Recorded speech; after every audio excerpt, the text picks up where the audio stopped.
Continuamos con el capítulo correspondiente a los incrementos de esfuerzo y a las propiedades de deformación. Para contextualizar un poco el objetivo de este capítulo es obviamente definir el comportamiento de los parámetros de deformación que experimenta el suelo, teniendo claro las formas para determinarlo. Al igual que lo que ocurre con los ensayos o con los parámetros de resistencia al corte, en los parámetros de deformación también se hacen una estimación a partir de ensayos de campo y de laboratorio, donde regularmente cuando hacemos los ensayos de laboratorio, pues vamos a registrar una curva con las características que estamos viendo, que es altamente no lineal, y que nos daría la posibilidad de registrar pendientes, secantes, tangentes, iniciales y demás, que nos llevaría a múltiples respuestas equivalentes que le llamamos módulos de deformación, y que por eso, pese a que usamos la constante E, no le podemos llamar módulo de elasticidad como tal, porque el módulo de elasticidad pues corresponde estrictamente hablando a la pendiente o a ese parámetro del suelo en el cual, producto de la descarga, hay una recuperación del 100% de la deformación, y en los suelos obviamente eso no ocurre. Entre más rígido está el suelo, sí, más lineal va a ser su respuesta. Como hemos visto, en una rigidez alta es posible que un módulo de deformación sea relativamente constante hasta la rotura, que era lo que nosotros idealizamos en el comportamiento elastoplástico perfecto. Pero igual hay una cierta no linealidad, entonces trabajamos con unas equivalencias que nos llevan a los diferentes módulos de deformación, y habíamos hablado de esta deformación al inicio de las deformaciones, o a muy baja deformación, que sería ese E inicial o E0, el módulo de carga y descarga que se produce en el ciclo de histéresis cuando descargamos el suelo, y que sería quizá de los más cercanos al correspondiente como módulo de elasticidad, producto de la recuperación elástica. Y estos módulos de deformación, entre otras cosas, se deben usar cuando vamos a modelar o vamos a evaluar la respuesta de un proceso de excavación. Cuando retiramos material, hay una recuperación del suelo, es como si hubiese una deformación vertical hacia arriba. Esa deformación es la deformación elástica. Él recupera una cierta cantidad de deformación producto de la carga retirada, y esa deformación la deberíamos registrar con un módulo que es relativamente alto y que corresponde al EUR. ¿Ya? Todos los demás, lo que buscamos es linealizar la respuesta. Hay que recordar que el modelo elastoplástico perfecto, o cuando hacemos un análisis elastoplástico perfecto, y aquí con la excusa de este mouse, por favor, que tengo aquí el lápiz, más o menos trace aquí la línea. En el módulo elastoplástico perfecto nosotros idealizamos un tramo y llegamos a la rotura. Entonces, este módulo que estamos considerando acá, pues buscamos que sea lo más cercano a las condiciones en las que se encuentra el material. Claramente, si estamos muy rígidos, esa aproximación es más válida. Cuando estamos muy blandos, ya la no linealidad hace que la respuesta sea un poco más desviada, y nos obliga entonces a usar otros modelos constitutivos, como el modelo que incorpora el hardening, o sea, la deformación plástica en detalle, y donde entra el ángulo de dilatancia a cobrar una mayor relevancia. Todos estos análisis estamos haciéndolos desde una mirada del diseño, es decir, yo estoy imponiendo los máximos niveles de deformación aceptable.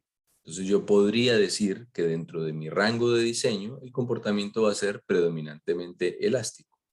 Si estuviésemos haciendo un peritaje, es decir, una evaluación de algo que ya falló o que está con un cierto nivel de deformación, claramente un módulo de elasticidad pues no es suficiente, o un módulo de deformación, y deberíamos de incorporar entonces más de uno para poder hacer una evaluación mucho más adecuada de la respuesta que experimenta el suelo.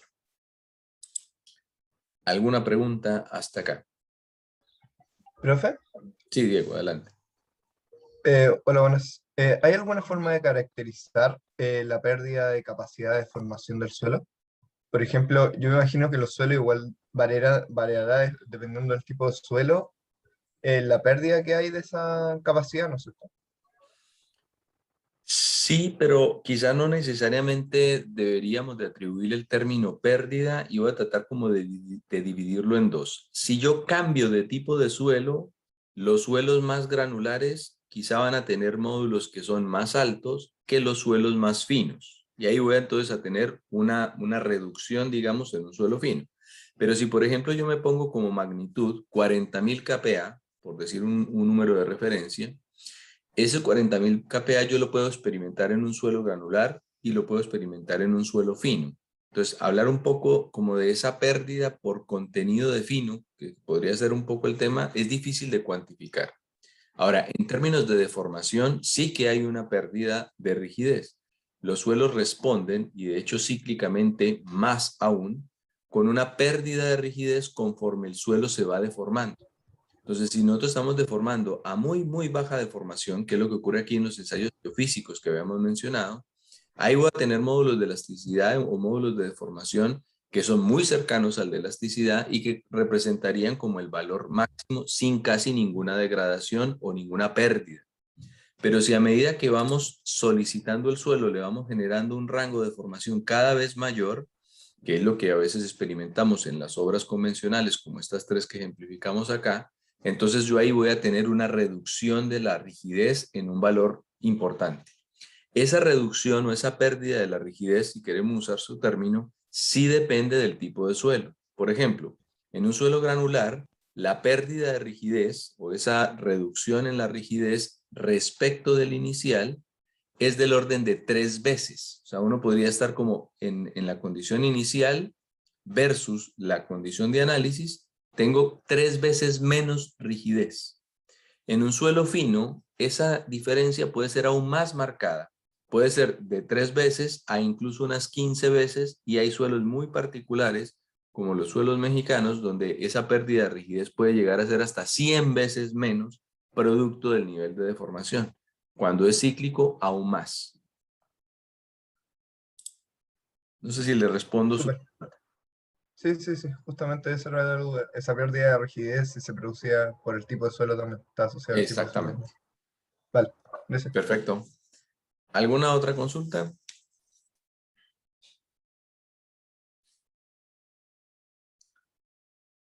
Continuamos. Entonces, en la curva, como mencionamos en nuestra sesión anterior, yo puedo trazar múltiples posibilidades de pendiente y van a depender su uso de para qué lo estamos empleando. O sea, si yo voy a elegir, por ejemplo, el EUR, el de la descarga, digo, perfecto, estoy analizando una excavación en la cual estamos retirando material. Si quizá analizamos el E inicial, es que estamos haciendo un análisis a muy, muy baja deformación con una silicitación muy baja.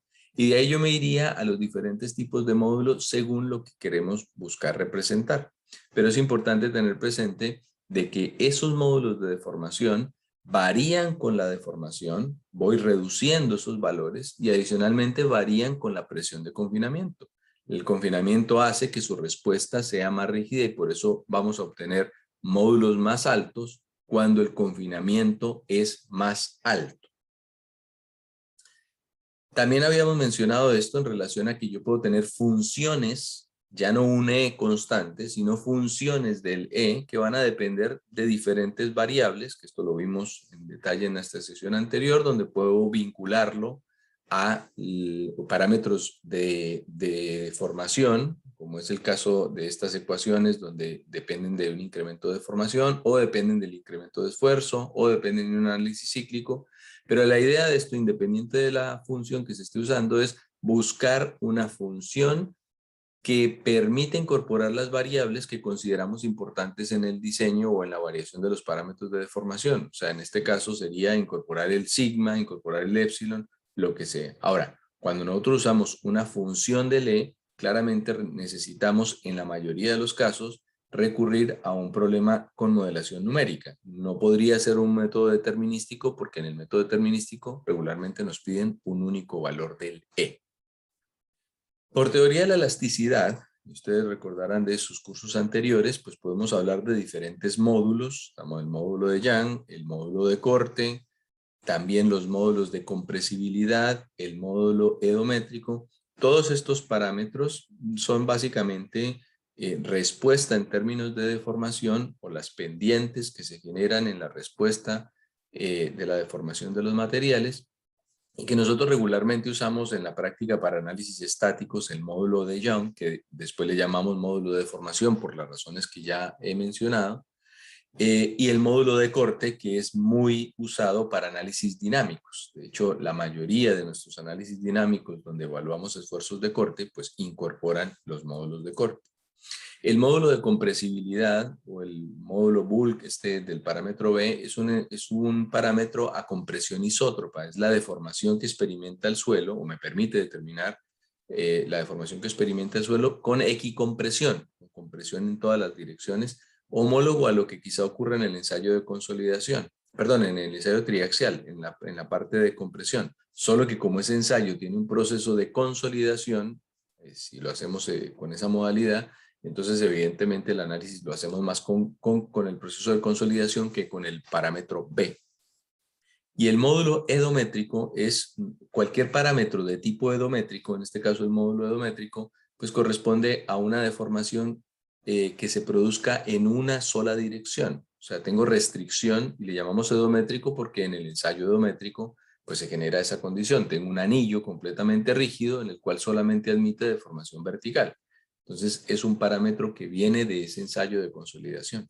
Pero el módulo edométrico no es un parámetro exclusivo de suelos finos. El módulo edométrico es la respuesta en términos de deformación cuando la deformación es solamente en una dirección, por lo cual lo puedo obtener de todos los tipos de suelo.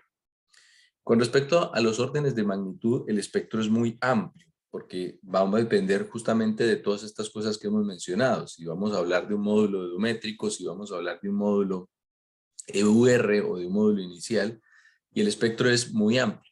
Cuando generalmente en los libros encontramos módulos de deformación, generalmente hablamos de los módulos de deformación como medios. Entonces muchas veces el texto no pone nada, no dice y se refiere a un módulo medio, como un módulo promedio, un módulo estimado medio, y ahí es donde entran estos rangos de magnitud que habitualmente vemos en las tablas. Entonces para un suelo fino, por ejemplo, valores muy bajos son del orden de unos 5.000 kPa, y de ahí yo puedo llegar a todo lo que quiera de ahí para arriba, 100.000, 150.000 kPa, y va a depender de hasta dónde yo voy a llegar con la rigidez que experimenta el material.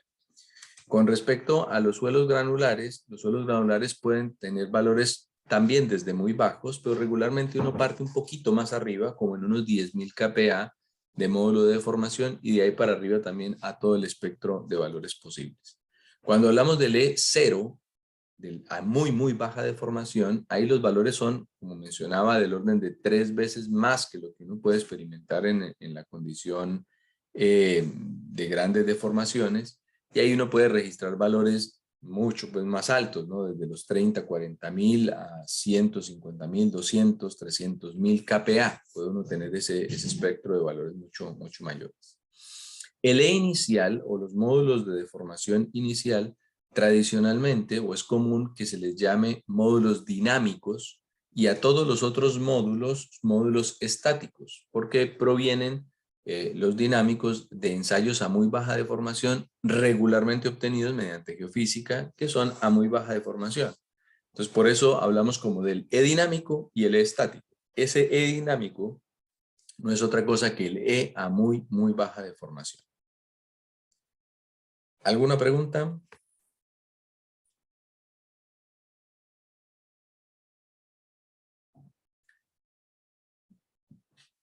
Bueno, como siempre espero que todo haya quedado claro, pero es muy importante que ustedes no sacrifiquen la interacción que hay con sus consultas y que aclaren todos sus puntos. Si no, vamos avanzando y posteriormente lo que vamos es usando los datos que aquí estamos indicando. No nos podemos regresar. Así que yo les dejo siempre abierta la posibilidad de que consulten sobre la marcha, porque la cantidad de información que se va acumulando es mucha, y creo que la oportunidad de interactuar con el profesor no la reemplaza el ver o repetir el video. Así que espero que si no hay consultas, realmente todo esté muy claro. Con respecto a los parámetros de deformación en general, Si nosotros estamos hablando en rango elástico 100%, yo puedo encontrar todo tipo de relaciones entre unos y otros, porque por teoría de la elasticidad, pues desde que yo tenga la relación de Poisson, puedo vincular uno con el otro. L con el edométrico, o con el G, o con el B. Todos estos son relaciones con teoría de la elasticidad. Obteniendo uno, obtengo todos los otros.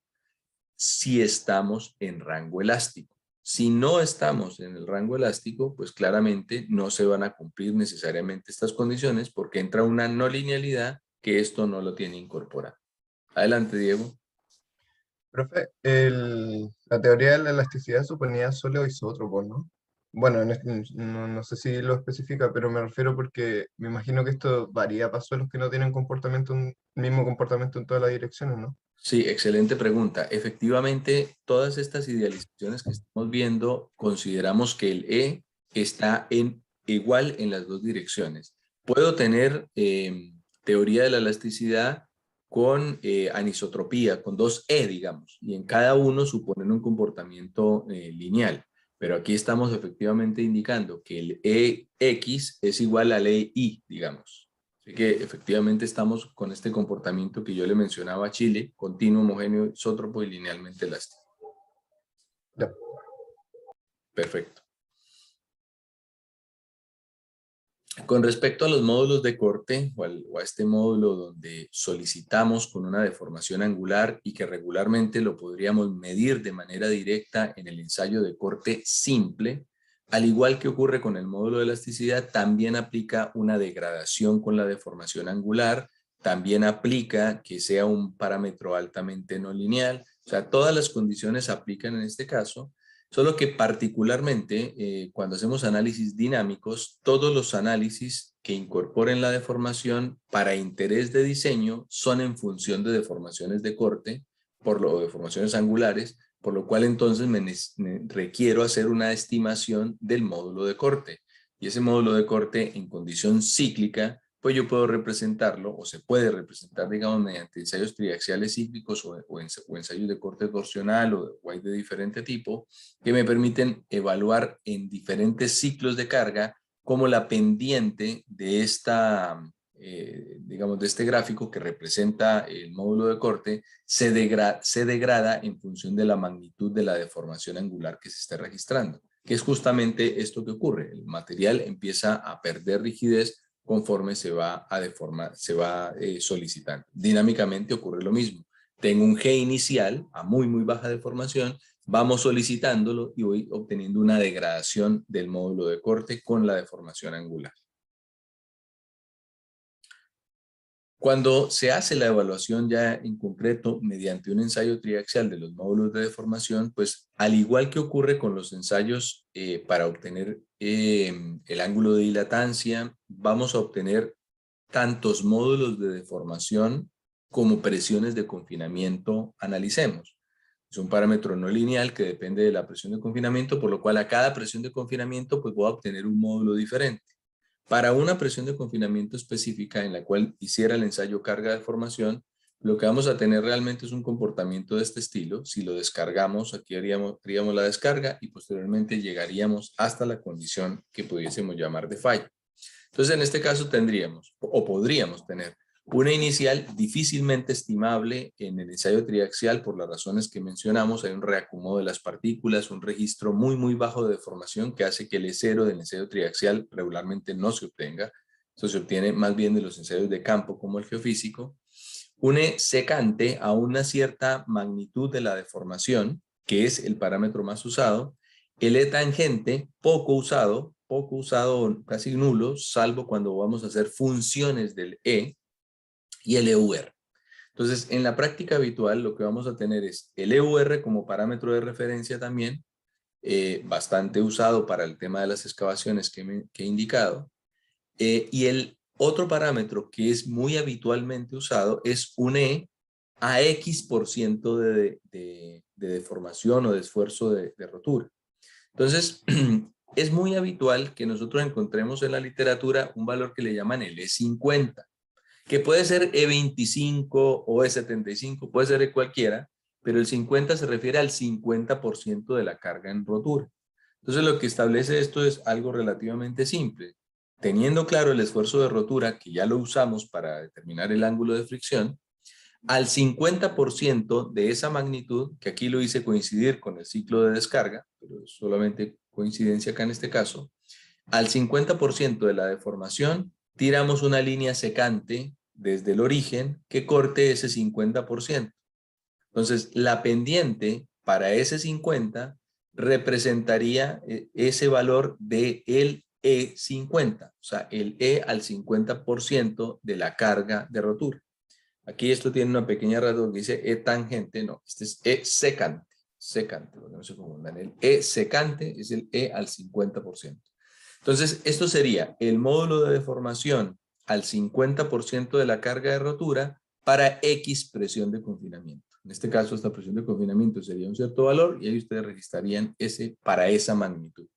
¿Cuántos vamos a entregar o cuál es el que vamos a usar? Al igual que como usábamos con el ángulo de dilatancia, hacemos un estimado del orden de magnitud de la solicitación. Decimos, perfecto, aquí esto está solicitado a tanta presión de confinamiento, entonces uso el E más cercano a esa presión de confinamiento de análisis.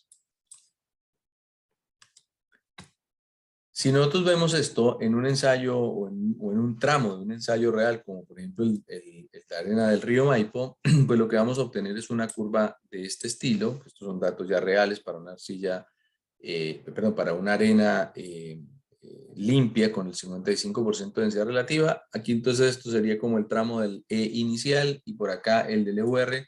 La pendiente de esto nos entregaría directamente el EUR y con la carga de rotura podríamos entonces hacer este análisis con el 50% para obtener el E50, que acá particularmente no lo tengo graficado, solamente para ejemplificar acá la variación de los órdenes de magnitud que podemos registrar. ¿Y por qué hago esta relación? Si yo hago en esta curva el E inicial, entonces se fijan que acá el E inicial en pendiente como que me da menor que el EUR. Y el máximo valor de la deformación es realmente el E0 y no me está dando. Realmente es que esta curva yo la tengo un poco falseada porque los niveles de deformación que incluso se registran a lo que llamamos baja deformación son incluso o pueden ser incluso antes del primer incremento de carga.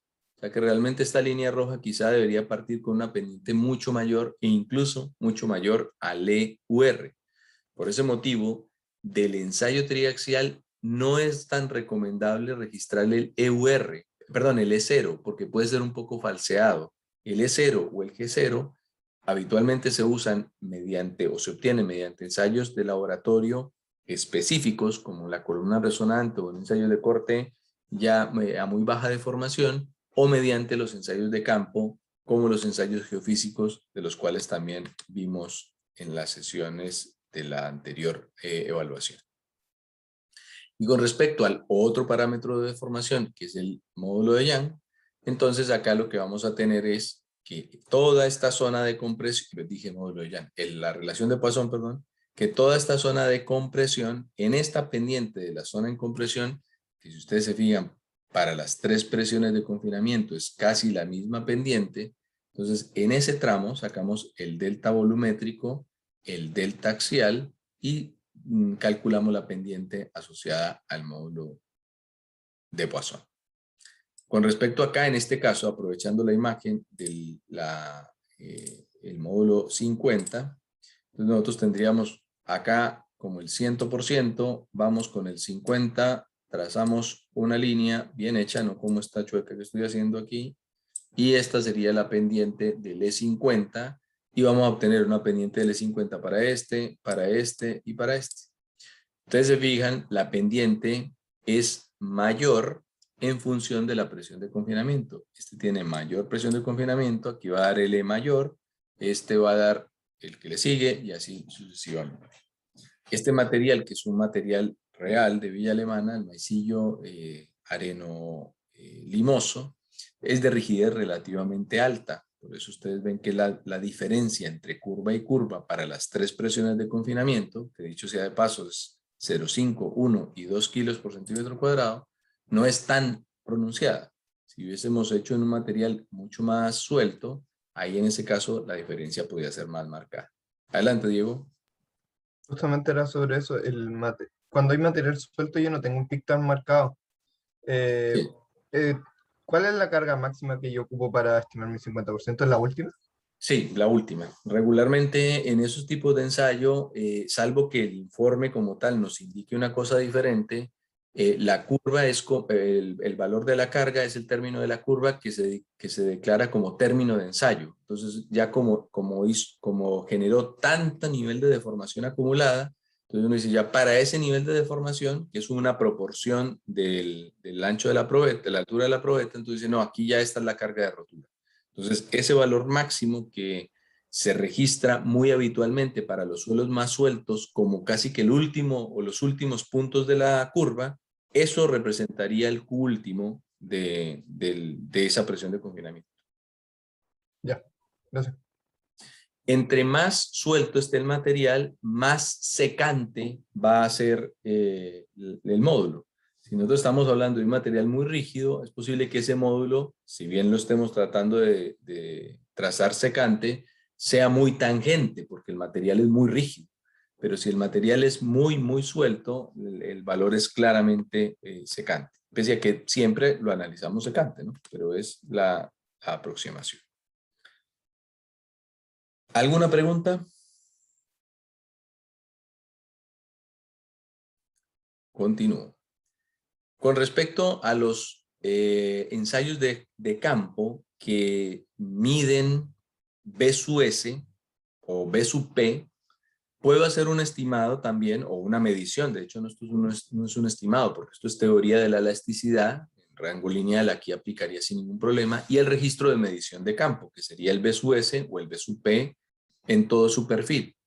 Entonces, el módulo de Young en condición edométrica lo podemos medir mediante el ensayo geofísico que me registre B sub P, como vemos acá, que está el B sub P, la velocidad de propagación de onda de compresión. Lo importante es que de ese ensayo lo que estamos es midiendo el E edométrico. Si lo quiero pasar al E triaxial, pues tengo que usar las relaciones de teoría de la elasticidad. Y con respecto al módulo de corte, hacemos lo propio con el B sub S, ¿ya? La velocidad de propagación de ondas de corte, que dicho sea de paso la requerimos para clasificar dinámicamente el suelo. Entonces ahí tengo el G0, que es el G a muy baja deformación obtenido mediante un ensayo geofísico. Esto es medición, porque aquí esta relación es solo teoría de la elasticidad y este ρ que está acá no es otra cosa que la densidad de masa del material. O sea que yo estoy haciendo una medición. Esto sería una medición en función del ensayo de campo geofísico, o sea, de perfil de B sub P y perfil de B sub S. En este caso, obviamente, si tengo un perfil de BP y perfil de BS, pues obtendría a su vez un perfil de E edométrico o de módulo de deformación y un perfil de módulo de corte en profundidad, que tiene que ser así porque el módulo de corte y el módulo de deformación varían con la presión de confinamiento, es decir, varían con la profundidad. Entonces, incluso estando en un material homogéneo, vamos a registrar una variación en profundidad. También hay estimados mediante los ensayos habituales de campo, como el SPT y el CPT, pero ahí estamos obteniendo un módulo de elasticidad medio, que es el que mencionaba hace un momento. Sebastián, adelante. Profe, en la diapositiva anterior, el X ocupaba ¿cuál era? Ahí para calcular el M con Poisson, la segunda ecuación, hay un E. EM no es el que se calcula es el E que no tiene subíndice. Este Claro, módulo, por eso te pregunto. Ah, sí, el Y sí, un subíndice el que se calcula. exactamente, exacto. Yo a partir del ensayo geofísico mido EM, que es el edométrico, y aquí lo que haría sería el despeje inverso, ¿no? O sea, aquí despejaría este E que representaría el E que le voy a llamar así como triaxial, o sea, el E que es independiente de la dirección de la carga. Entonces aquí registramos EM y medimos EM y calculamos E a partir del EM. Ah, ya, gracias. Perfecto.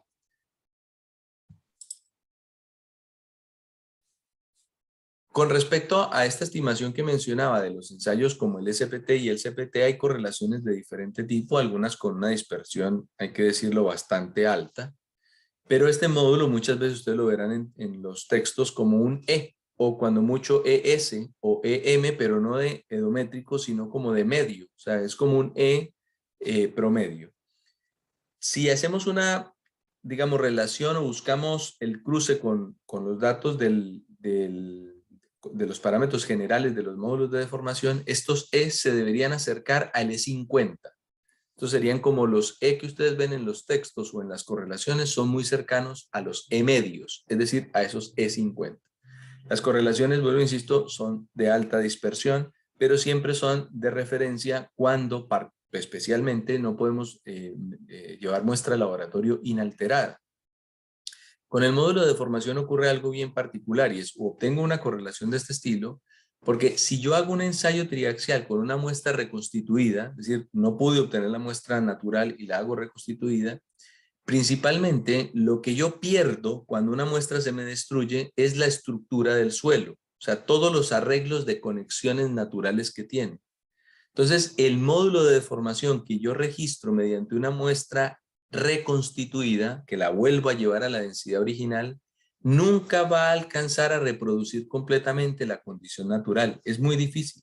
Entonces, el módulo de deformación registrado mediante muestra reconstituida es un módulo que da hartas dudas de si efectivamente representa el natural del terreno. Uno podría decir, bueno, ¿eso es mejor que nada? Sí, puede ser que sí, pero hay que tener un cierto resguardo porque esos módulos pueden falsear la respuesta del suelo. Estoy hablando de módulos registrados mediante muestras reconstituidas.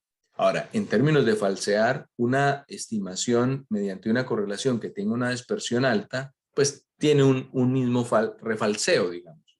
Pero igual hay que tener en consideración esos aspectos respecto de la realización del ensayo triaxial con una muestra que se reconstituye. Correlaciones, como les decía, hay de diferente tipo. Ustedes pueden usar unas u otras, siempre tomando como referencia que esto es un módulo de deformación medio estimado con una cierta dispersión y que en lo habitual se busque que la arena o la correlación responda a la arena que ustedes más o menos tengan, ¿cierto? ¿No? Esto es arena saturada o está en tal condición y ahí en ese caso usar algunas de estas correlaciones con harto resguardo, dado lo que acabo de mencionar. En arcillas es menos habitual encontrar correlaciones porque en arcilla o en un suelo fino, pues obtengo la muestra para el ensayo triaxial y mido donde corresponde los módulos de deformación del suelo. Entonces, en este caso, no hay tantas correlaciones, pese a que ustedes las pueden encontrar. Pero estas, si con el SPT tienen dispersión, en suelos granulares, en suelos finos o en arcillas, la dispersión es aún mayor. Entonces, no es recomendable, por lo menos a juicio mío, su uso en suelos finos del SPT. Del CPT, ahí ya la correlación es un poco más estrecha y puede dar un cierto uso, o sea que igual la recomendación es hacer los ensayos triaxiales que me permitan hacer un registro directo de los módulos de deformación que experimenta el suelo. ¿Alguna pregunta, Diego? Sí, profe, en el anterior, cuando estoy con el CPT, ¿es de 3 a 6 el factor o es 3 menos 6? Ah, gracias. Efectivamente, estos factores tienen una dispersión alta en términos de sus ponderadores porque ese de 3 a 6 depende de si el material es más limoso que arcilloso.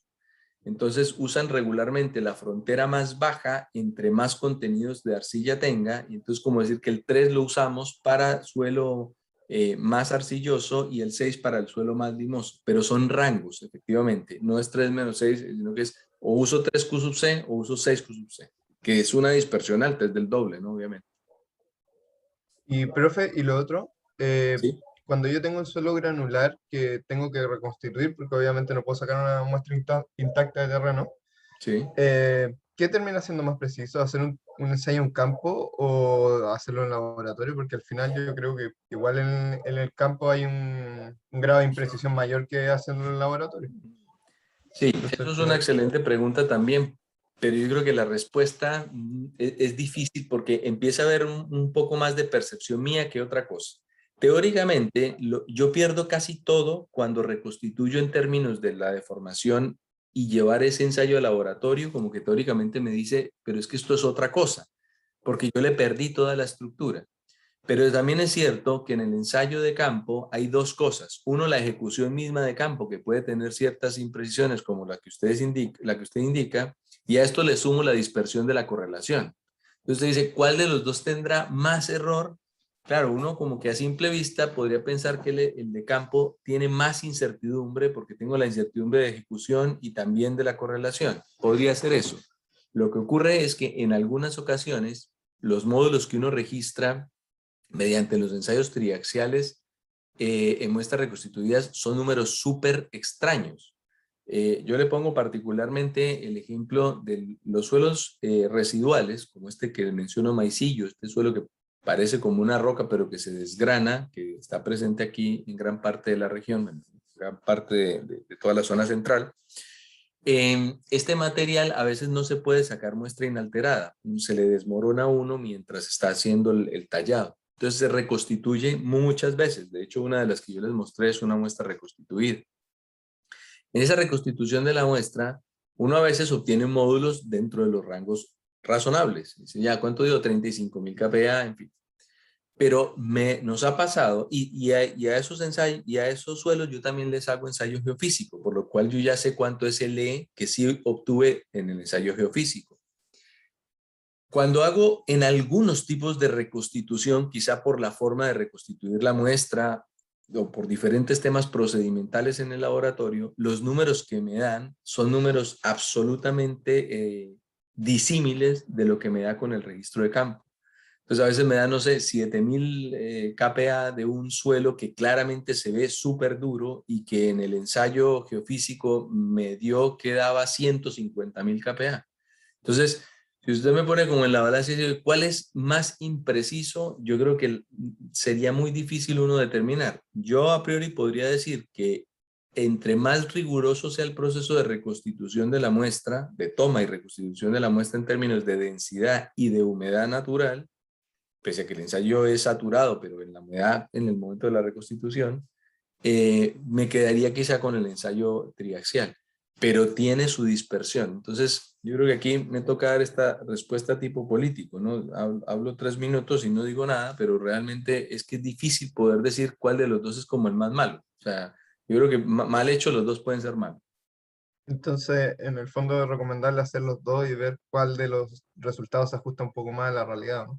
Sí, muchas veces uno hace eso cuando se puede. Lo que ocurre es que hay materiales donde uno no lo puede, o sea, hay situaciones donde uno no lo puede hacer porque como que está haciendo duplicidad, ¿cierto? Está pidiendo los dos ensayos aparentemente para lo mismo.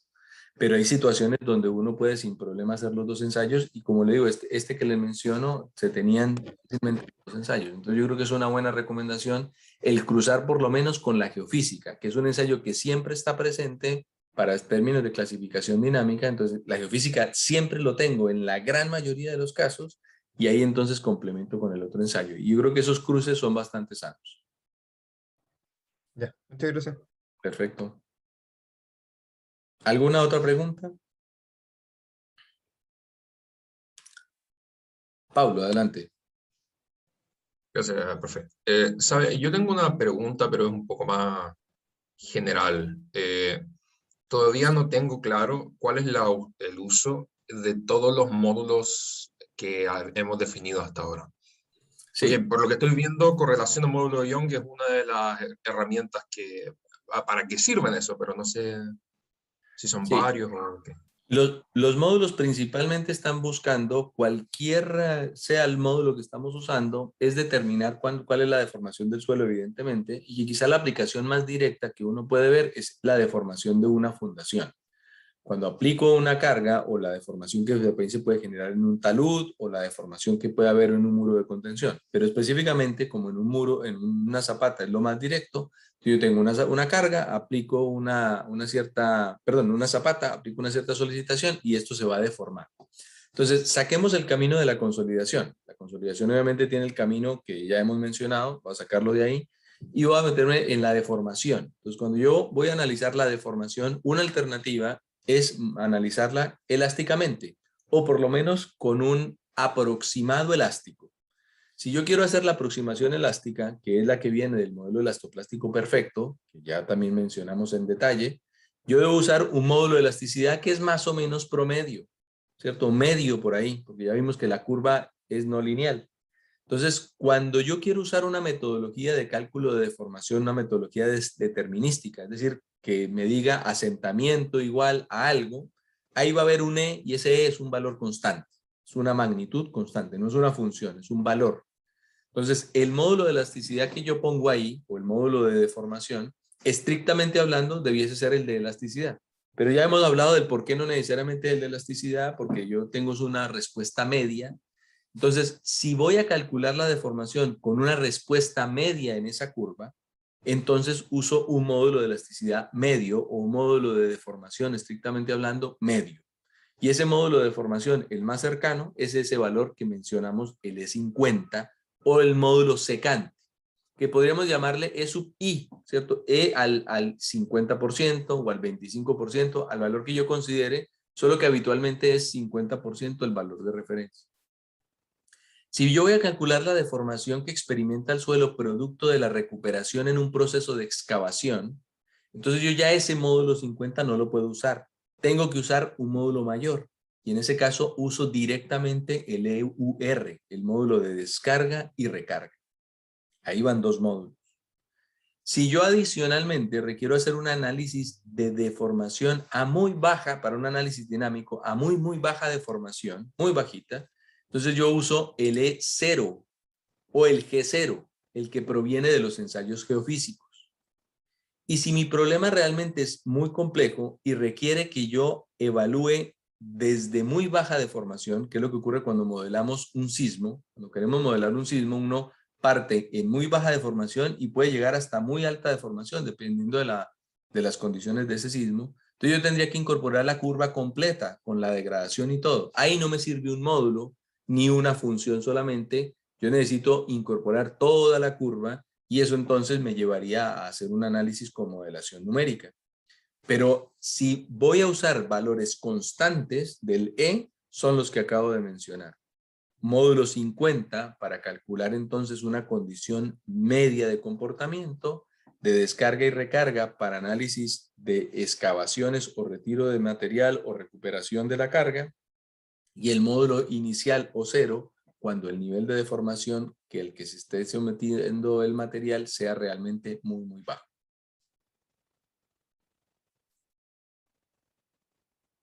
No sé si queda.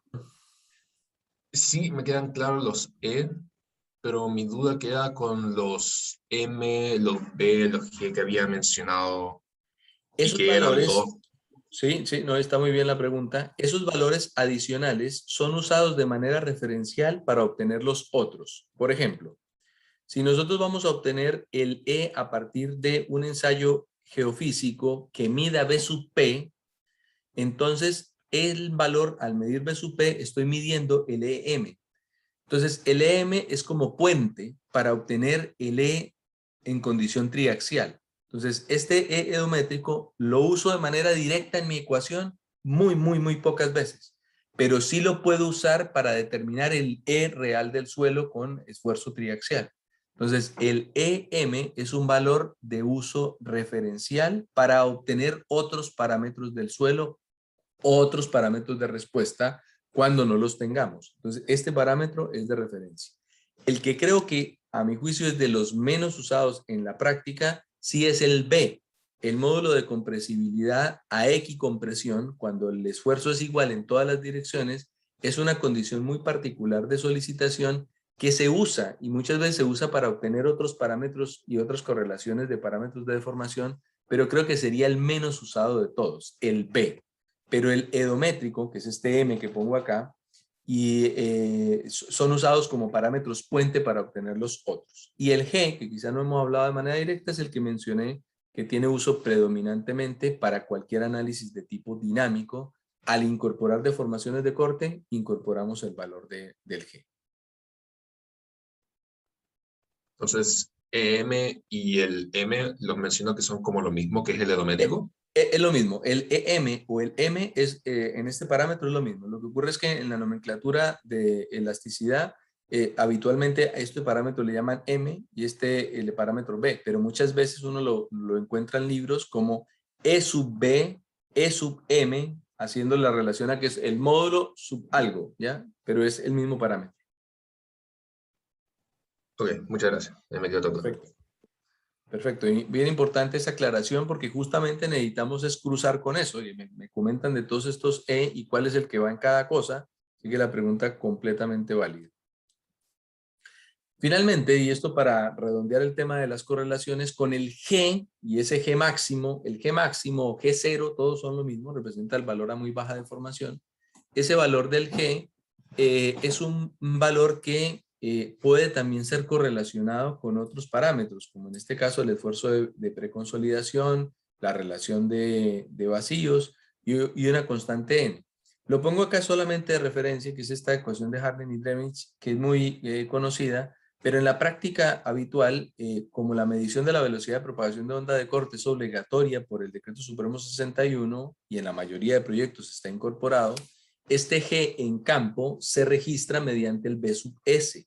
Entonces, es poco habitual que se usen correlaciones si tengo como referencia la medición en campo del BS. Con el BS obtengo el G0 o el G máximo. Entonces, por eso muchas veces, y como relaciones como estas, hay muchas más incluso, al igual que con el B sub S. Pero habitualmente, teniendo el perfil de velocidad, ahí obtenemos el G. Análisis dinámicos siempre van a requerir el G y particularmente el G máximo, el G inicial que le llaman.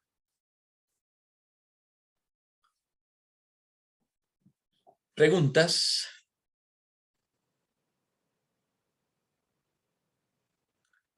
Continuamos. Con respecto a con lo que partimos este capítulo, que era la distribución de esfuerzos en la masa de suelo, habíamos introducido los conceptos de incrementos de esfuerzo. Cuánto de la carga en un punto determinado se va a transmitir. Pero el punto inicial de partida sí debe ser la forma o la rigidez, más que la forma, de la zona que está transfiriendo la carga. Entonces, claramente vamos a tener dos situaciones. Una situación de un material, digamos, flexible que me transmite la carga, en este caso, y esto me va a generar una distribución de esfuerzos que varía un poco de si el material lo idealizamos como elástico o lo que ocurre en algunos tipos de suelo. Por ejemplo, si estamos en la idealización elástica, al ser un material con una rigidez muy baja, el de la placa que me transmite la carga, entonces la deformada de esta placa pues se va a acomodar, porque esto se puede deformar al ser flexible, entonces se va a acomodar directamente al contorno del material y la distribución de esfuerzo es aproximadamente rectangular, ¿cierto? O sigue con un ancho, una magnitud más o menos constante. En un suelo granular, por ejemplo, ocurre algo diferente, y es que pensemos que el suelo granular son un montón de pelotitas. Entonces, al tener un montón de pelotitas, la falta de confinamiento que se genera en los bordes hace que se pueda generar una bajada mucho mayor en el asentamiento en los bordes, y en el centro esas pelotitas están muy confinadas, por lo que la deformación en el centro sería un poco menor. Entonces, la deformada en un suelo granular varía un poco respecto de la idealización que nosotros consideramos por teoría de la elasticidad. Y lo propio ocurre cuando el suelo cuando la placa es completamente rígida. Si es completamente rígida y no hay ninguna clase de excentricidad, pues lo que va a ocurrir es que todos los puntos bajen la misma magnitud, ¿cierto? Esta es la deformada, y al querer que todos los puntos bajen con la misma magnitud, respecto de lo que teníamos acá, digamos, donde yo tengo un esfuerzo, o sea, una deformación menor acá, si quisiera que todos los puntos bajaran la misma cantidad que lo que ocurre en una zapata rígida, el esfuerzo se tiene que incrementar en los bordes, que es lo que ocurre acá. Tengo un incremento de esfuerzos en los bordes y aquí se genera esta especie como de colmillito cuando estamos en la idealización elástica. Si estamos en un suelo granular, respecto de lo que teníamos en la fundación flexible, entonces vean que en el borde ya bajó una cierta cantidad, por lo que si quiero que todo baje igual, tengo que incrementar el esfuerzo, pero es en el centro. Entonces aquí hay un incremento de esfuerzo en el centro versus lo que ocurre en las esquinas. Entonces esto hay que tenerlo presente, solo que esto es una idealización desde múltiples puntos de vista. ¿Por qué? Esta es la idealización entre rígido y flexible para un material completamente elástico. Y esta es la idealización también para un material arenoso, pero que está casi que literalmente compuesto de las pelotitas, sin ninguna clase de fino, sin ninguna clase de cohesión, sin ninguna clase de adherencia. Y adicionalmente, los dos casos están puestos literalmente en la superficie del terreno sin ninguna clase de confinamiento. Entonces, estas idealizaciones que hay son para darnos una idea de cómo se genera la distribución de presiones, pero hay una cierta variación de lo que realmente ocurre. Ahora, lo que ocurre estrictamente en el contacto de la zapata y el suelo, quizá no es nuestro principal interés. Nuestro principal interés es cómo se genera la distribución de esfuerzos en toda la zona de influencia de la carga. Eso es lo que me interesa quizá evaluar. Pero debo de tener presente, sí, que dependiendo de la rigidez que tenga la placa que me está distribuyendo la carga, tengo que usar dos teorías diferentes. Porque si el material es flexible, el material de la placa es flexible, pues tengo que usar una teoría de incremento de presión y si es rígido tengo que usar otra, porque sé que hay una cierta variante. Las variantes en la práctica no están por el tipo de suelo, pero sí están por el tipo de rigidez de la placa. Ahora, nosotros hablamos de esto en detalle en nuestra sesión cuando explicamos los incrementos de presiones. Ustedes, de hecho, ya lo usaron en su curso de geotecnia para los análisis de consolidación. Lo vamos a retomar acá. Lo vamos a retomar también en el taller correspondiente. Pero básicamente lo que incorporan todas las teorías de incremento de presiones es: tengo una carga con cierta configuración en la superficie y quiero saber en un punto de todo mi dominio a cuánto llega. ¿Cierto? Todos son lo mismo. Entonces, ese delta Q, delta sigma Z, delta algo que llamamos, pues debe ser lo que ocurre en la superficie, en este caso este Q, por un factor que es el factor de influencia, que va a variar dependiendo del tipo de carga, de rigidez y demás. Particularmente para una carga puntual, uno de los métodos de incrementos de esfuerzo dice ya, la carga puntual acá depende del Z, depende del R para una cierta distancia, y aquí está la ecuación general. Recordemos que el módulo de deformación no está presente porque es una relación de esfuerzos, ¿no? Lo que ocurre arriba dividido lo que ocurre abajo, en un modelo homogéneo.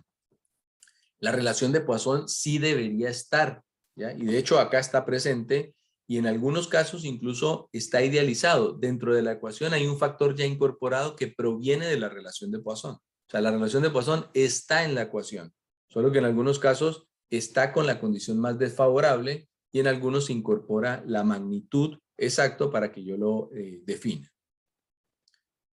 Si mi área es circular, y la superficie la placa es rígida, entonces voy también a una ecuación o voy a un ábaco correspondiente.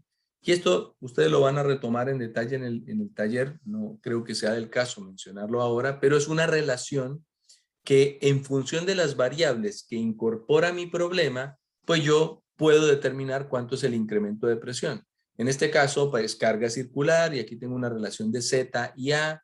Entonces yo digo, bueno, ¿qué es? ¿A qué le llamamos Z? ¿A qué le llamamos? Z es lo vertical, el A es el diámetro de la placa, el R es la distancia radial. Entonces la identificación de las variables en cada caso es fundamental, pero es algo muy procedimental. Es decir, tengo múltiples tipos de caso. Por ejemplo, acá tengo como referencia una placa circular de 5 metros, con una carga de 100 kPa y demás. Entonces me dicen, quiero obtener a tal distancia o a tal punto el incremento de esfuerzos. En este caso es 0.03. Pero ¿qué es lo que yo tengo que decir? Bueno, ¿a qué distancia lo quiero? A un R de 5, a un Z de 2 metros. E incorporo acá en estas ecuaciones lo mismo. La relación Z partido en A, que ya tengo el Z, la relación en función del R partido en A, y determino cuál es el valor correspondiente en cada uno de esos casos. Entonces, esto creo que a mi juicio lo más relevante es que ustedes tengan a mano o que sepan identificar cuál es la ecuación para cada caso. Fundación circular, fundación rectangular, fundación rígida, fundación flexible, y saber qué ecuación es la que uso en cada caso. Una pregunta habitual que me hacen es, bueno, entre todas estas alternativas de ecuaciones, ¿cuál es la que debo usar? Bueno, si son exactamente para lo mismo, yo elegiré usar la que a mí me sea más cómodo, porque si hay opciones es justamente porque la solución no está cerrada. Ahora, lo que sí no puedo usar es una ecuación que no sea para eso. Por ejemplo, si yo quiero determinar cuánto es el incremento de esfuerzo a una cierta distancia horizontal de una zona de carga y uso una ecuación como la que estoy mostrando en la diapositiva, ahí estoy cometiendo un error, porque esta ecuación particularmente solo es para calcular el incremento de esfuerzo en el eje de la zona de carga. Entonces, claro, yo puedo usar esta cuando quiero calcular el incremento en el eje, pero si quiero determinar el incremento a una cierta distancia, claramente necesito incorporar una ecuación que defina, aparte del z, el r o el x, digamos, en mi ecuación. Adelante, Diego. Profe, una duda respecto a cuándo yo interpretar que es flexible o rígida la fundación, por ejemplo. Sí, muy Más o buena menos, ¿en qué pregunta. orden de magnitud es cuando es ya una losa corrida o en qué tamaño se determina como cuando ya estoy hablando de un bloque más allá de una fundación, una zapata puntual? Exacto. Sí, muchas gracias. Nosotros habíamos mencionado en nuestra sesión anterior los estimados de cuándo le llamábamos zapata y cuándo le llamábamos losa, y creo que esos son los criterios que también pueden ser usados para determinar la condición flexible o rígida. Es decir, lo que habitualmente llamamos zapatas bajo las configuraciones de construcción que tenemos en el país, son fundaciones que parten como en 50 centímetros, en algunos casos incluso un poco menos, y llegan en lo habitual hasta 1,50 m. En el caso de los galpones uno puede tener configuraciones muy particulares, puede ser hasta 2,5 m, pero los altos que habitualmente se usan hacen que en la mayoría de los casos lo que llamamos una zapata sea de comportamiento rígido. Porque si yo estoy hablando de, tengo una zapata para tal cosa, en la gran mayoría de los casos uno le atribuye un comportamiento rígido. Las losas, y eso independiente de su largo, porque siempre cuando hablamos de los anchos nos referimos es al lado más corto de la zapata, para que ustedes lo tengan presente. Así sea muy larga, siempre es en función del eje de menor ancho. Si estamos hablando de una losa, la geometría de la losa, como también lo hablamos en la sesión anterior, está vinculada más a la configuración del edificio, y ahí podemos tener de diferente ancho, más de 6 metros, más de 10 metros, y ahí en ese caso el comportamiento tampoco le podemos decir que es completamente flexible, pero sí es semi flexible o semi rígido, si le queremos llamar. Entonces, la idealización uno la podría tomar para que en las losas tuviese la cercanía a la flexibilidad, y para el caso de las zapatas, tener la cercanía a la rigidez total. Sí, súper, se me había olvidado en la clase mucho 18. Ya, perfecto. Gracias. Para el cálculo de estos incrementos de presiones, vuelvo e insisto, hay diferentes ecuaciones, incluso para los mismos casos, para que ustedes lo tengan presente. Ustedes lo van a desglosar en la parte del taller, recordando estos ábacos y demás, pero vuelvo e insisto, hay ábacos, ecuaciones, hay diferentes ecuaciones incluso para el mismo caso, y ustedes deberán seleccionar. Tienen que tener un listadito donde diga fundación rectangular en el eje o a una cierta distancia. O sea, cada caso es lo mismo. El uso de esas ecuaciones, pues les queda a ustedes que lo practiquen, porque es un uso absolutamente geométrico. Ahí no hay ninguna cosa geotécnica, sino geométrica. Simplemente identificar cuáles son las variables que están indicadas, pero en todos los casos es Q por I. En todos los casos, Q por I. Nada más que eso, Q por I. ¿Qué le llamo el Q? La carga puesta en un cierto punto, que ya vamos a hablar posteriormente, que esa carga siempre va a ser la carga neta. Eso lo vamos a ver directamente en el capítulo siguiente, pero de alguna manera es un I por algo, I por algo. Eso es lo que estamos indicando. El I es el que viene de esa ecuación, de ese ábaco y demás. Esos ábacos también tienen forma de resolución numérica, pero la verdad que no andan muy desviados. Por ejemplo, yo acá hago la representación numérica del ábaco de Boussinesq para una zapata continua. Y estos incrementos de carga están acá graficados, y por lo menos en la zona de principal interés, donde tengo el 80% de la distribución de la carga, ustedes se fijan que es casi lo mismo que la resolución de la fórmula. Esto es la que viene de la fórmula o del ábaco, y aquí está la resolución numérica con un método numérico, elementos finitos y demás. Y la respuesta es casi la misma. Se desvía un poco acá en profundidad, pero en la zona de menor interés, porque el incremento es mucho menor. Casi que el 70%, o casi el 80%, pero hablemos del 70% de la carga se distribuye hasta 2 veces B y el método numérico da prácticamente igual que el método determinístico, ¿ya? Lo propio ocurre acá haciéndole, digamos, el zoom a este mismo caso, que esto que estaba acá al lado es una situación muy, muy similar con dos diferentes módulos. Sigo con otros ábacos, algunos vuelvo, insisto, muy antiguos, como el de Fadum, que básicamente persiguen exactamente lo mismo. Ahora, ¿qué es lo que, digamos, se incorpora adicional cuando hablamos de estos incrementos de carga con diferentes geometrías? Es que al estar en un rango completamente elástico o idealizado elástico, los incrementos de carga o los incrementos de esfuerzo se les puede aplicar el principio de superposición. Es decir, yo puedo sumar o restar cosas. Entonces, si yo tengo una configuración geométrica que no tengo el ábaco correspondiente exactamente para ese caso y quiero determinar algo en un punto determinado, en un punto específico, pues yo puedo hacer superposición de efectos. Por ejemplo, yo podría decir que de una manera súper simplificada, pues, pero digamos que si quiero calcular esto sería como el equivalente de todo el incremento de carga de toda esta carga menos el incremento de carga de esta carga que tengo acá. O sea, yo puedo sumar y restar a gusto propio de lo que quiera en función de las ecuaciones que tengamos. Entonces, si yo tengo los incrementos de carga digamos, en una esquina o en el eje o en un punto determinado, puedo sumar y restar efectos para llegar al incremento que requiero. Las configuraciones geométricas muy diferentes, o sea, muy, muy particulares, la verdad que son poco habituales, pero sí puede uno tener configuraciones un poco diferentes cuando estamos en zonas urbanas y, por ejemplo, queremos calcular incrementos de esfuerzo en cañerías o en tuberías enterradas, porque ahí podemos tener o provenir con diferentes configuraciones geométricas en superficie producto de los edificios que están allí puestos o de las cargas que están en superficie.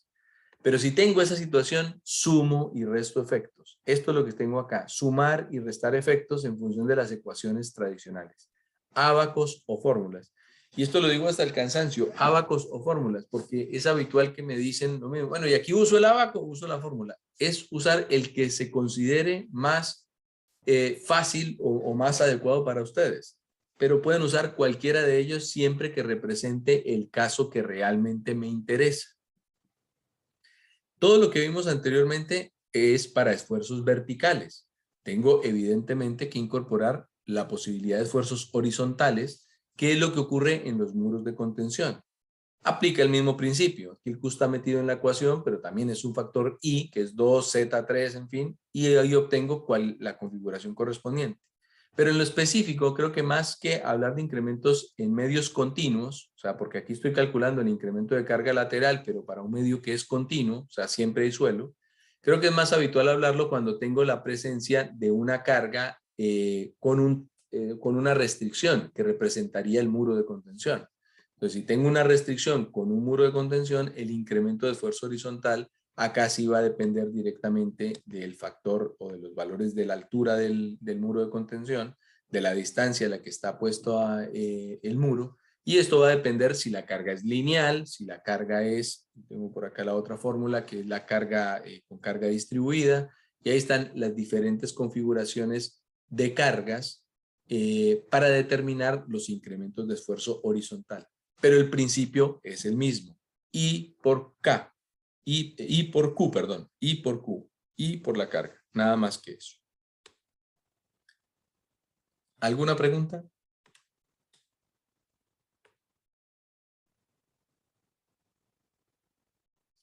Profe, Sí, Pedro, adelante. que ese último ábaco que mostró era del esfuerzo en la esquina, ¿cierto? ¿Cuál, perdón? El que decía, ¿O el abaco? ¿Este? eh, no, un ábaco que mostró. Eh, Eran como unas líneas crecientes y después más o menos constantes. pero será... Ese. Ya, el de Fadum, ¿sí? Sí, ese mismo. Ese es medido en la esquina, ¿cierto? Exactamente. El abaco de Fadum es esfuerzo vertical sobre una esquina de un área cargada uniforme. Ah, ya. Y el anterior que eran como como unos circulitos, como media luna, ¿ese era en el centro o también en la esquina? ¿O a No, una distancia X? este puede ser en Z y en R. Ah, ya. O sea, ese es como en cualquier punto. Como en cualquier punto, exactamente. Pero con una carga, en este caso, es una carga continua, es decir, una carga muy larga en profundidad respecto de su ancho. Ah, ya, profe. Muchas gracias. Perfecto. Esa pregunta que hace Pedro es muy atingente en relación justamente a identificar cuál es el caso que corresponde a cada ecuación, porque ahí es donde está el error habitual. Uno no use el ábaco o la fórmula que aplique en cada caso. Entonces, esa identificación debe tenerlo presente. Ustedes en el aula tienen el libro completo con absolutamente todas las ecuaciones que se reportan determinísticas para incrementos de esfuerzo. Todas las que existen están allí en un libro que es el libro de Paulus and Davis. Finalmente, con respecto de los incrementos, digamos, de carga o de los parámetros de deformación, hay un parámetro que es el coeficiente de balasto, que es usado para el diseño de fundaciones desde el punto de vista estructural, porque el suelo lo reemplazan por un resorte equivalente. Ese resorte tiene una rigidez K.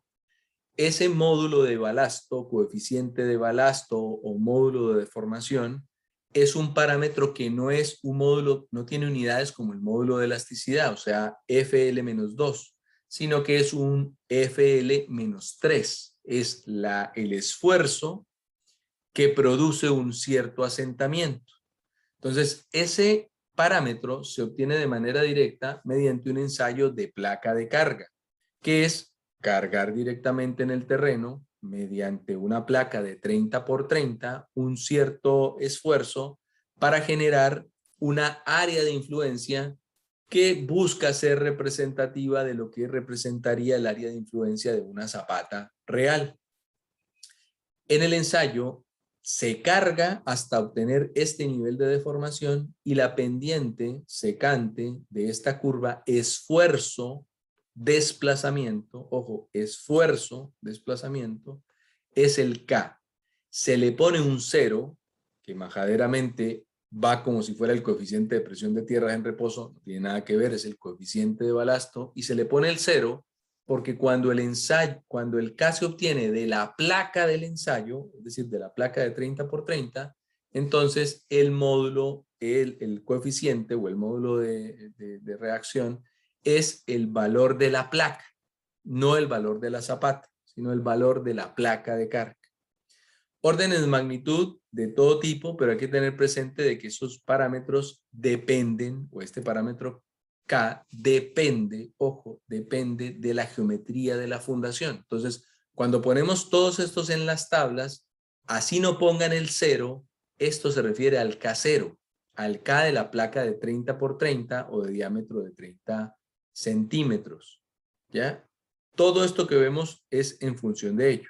Ahora, en términos de la teoría de la elasticidad, perdón, de la teoría de la elasticidad, yo puedo obtener el K, despejándolo igual de mi ecuación. ¿Ya? Despejo de una ecuación de teoría de la elasticidad y aquí obtengo un K que es el K0. No es el coeficiente de balasto, perdón, el coeficiente de presión de tierras, es el coeficiente de balasto.